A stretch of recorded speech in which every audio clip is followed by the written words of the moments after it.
নিজের সে যেই হোক না কেন সে তো একটা অন্যায় করছে, আপনার সেই অন্যায়টাকে অন্যায় বলতে হবে না? আপনার তো সেটা বলতে পারতে হবে। আপনি যদি সেটা বলতে না পারেন, আপনি কি কি তা আপনার মনুষ্যত্বটা কোথায়?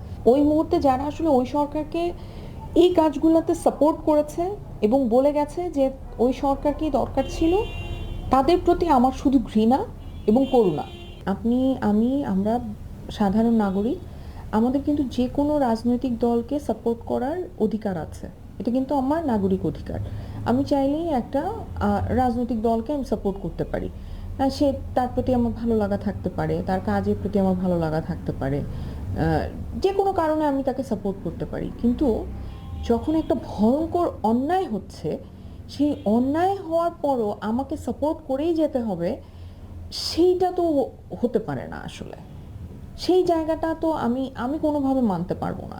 কারণ আমার আম, মানে আমার এক ধরনের ভালো লাগা থাকতেই পারে যে কোনো দলের প্রতি। সেই ভালো লাগাটা একটা একটা লিমিট থাকতে হবে, একটা ব্যারিয়ার থাকতে হবে যে আমি এই পর্যন্ত আমার ভালো লাগা থাকবে। কিন্তু যখন এই অন্যায়গুলো হবে তখন কিন্তু আমি বলতে পারতে হবে যে না, এটা অন্যায়, এটা এটা অন্যায় হচ্ছে। তো বাংলাদেশের মানুষ যখন এইভাবে করে পাখির মতো বাচ্চাগুলোকে গুলি করে মারা হচ্ছিল, যখন ছোট ছোট বাচ্চা বাসায় যারা ছাদে খেলছে, বারান্দায় দাঁড়িয়ে আছে, তাদেরকে গুলি করে মারা হচ্ছিল, তখন যদি আসলে কেউ মানে কেউ তাদের এই সরকারকে সাপোর্ট করে একটা কথাও বলে থাকে, তাহলে তাদের মতো মানে তাদের প্রতি ঘৃণা ছাড়া আর তাদের প্রতি করুণা করা ছাড়া আমার আর কোনো কিছু বলার নাই। কারণ ওই ওই মুহূর্তে আপনি যে যাই করুক না কেন, আপনার নিজের ভাইও যদি সে হয়, নিজের বাবাও যদি সে হয়, নিজের সে যেই হোক না কেন, সে তো একটা অন্যায় করছে। আপনার সেই অন্যায়টাকে অন্যায় বলতে হবে না? আপনার তো সেটা বলতে পারতে হবে। আপনি যদি সেটা বলতে না পারেন, আপনি কি কি তা আপনার মনুষ্যত্বটা কোথায়? ওই মুহূর্তে যারা আসলে ওই সরকারকে এই কাজগুলোতে সাপোর্ট করেছে এবং বলে গেছে যে ওই সরকারকেই দরকার ছিল, তাদের প্রতি আমার শুধু ঘৃণা এবং করুণা।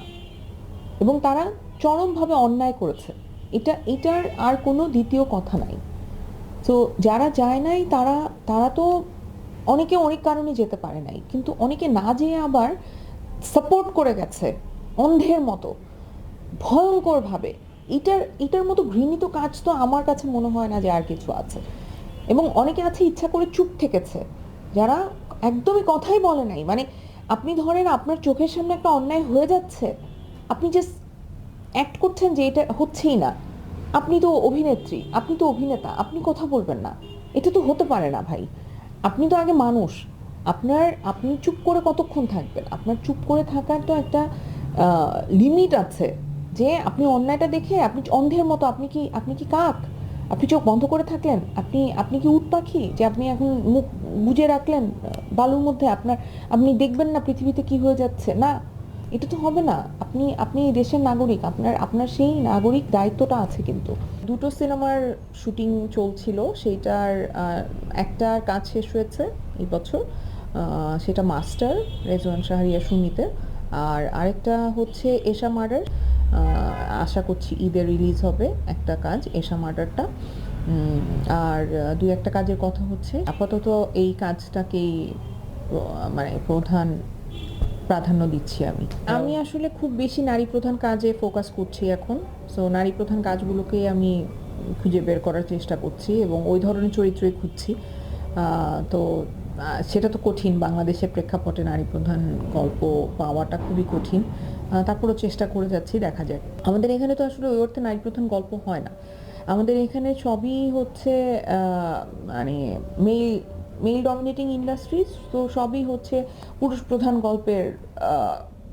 যে কোনো কিছুই আমরা দেখি যে একটা সিনেমা বা নাটক হোক বা গল্প হোক, সিরিজ হোক, সবই হচ্ছে পুরুষ প্রধান। তো সেই জায়গা থেকে আমার কাছে মনে হয় যে আমি আমি যেহেতু নারী অধিকার নিয়ে কথা বলছি, সেই অধিকারটা আমি আমার কর্মক্ষেত্রে কিভাবে আসলে সম অধিকারের জায়গাটা নিয়ে কথা বলতে পারি, সেক্ষেত্রে এটা একটা অনেক উল্লেখযোগ্য বা অনেক মানে ইম্পর্টেন্ট, গুরুত্বপূর্ণ ঘটনা, যে যদি এখানে নারী প্রধান গল্পগুলো বেশি হয় সেক্ষেত্রে নারীদের স্ট্রাগলগুলো সামনে আসবে এবং নারীদের অধিকারটাও নিশ্চিত হবে। জুলাই বিপ্লব নিয়ে যদি কখনো কোনো সিনেমা হয় এবং আমাকে অফার করা হয় আমি অবশ্যই করতে চাইবো এবং আমি তো চাই যে আসলে যদি কেউ আসলে আমার জার্নিটা ডকুমেন্টারি হিসেবে করতে চায় আমি খুবই উইলিংলি সেটা করতে চাই, কারণ আমার খুবই ইন্টারেস্টিং জার্নি।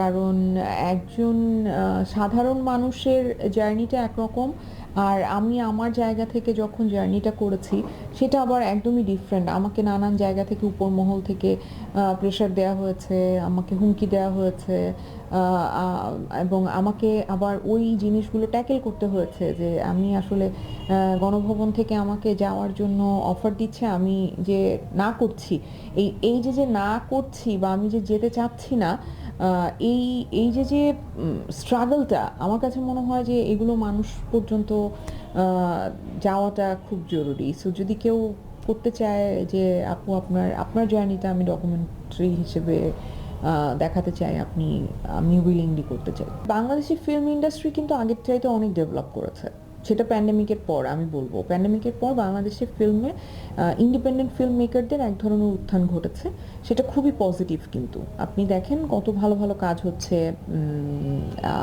আমাদের রিসেন্ট রেহানা তো কানজে গেছেই, এটা সবাই জানে। রেহানা মারিয়াম নূর বাংলাদেশের প্রথম সিনেমা যেটা Cannes film festival officially selected হয়েছে, এটা একটা অনেক বড় অ্যাচিভমেন্ট বাংলাদেশের ফিল্ম ইন্ডাস্ট্রির জন্য।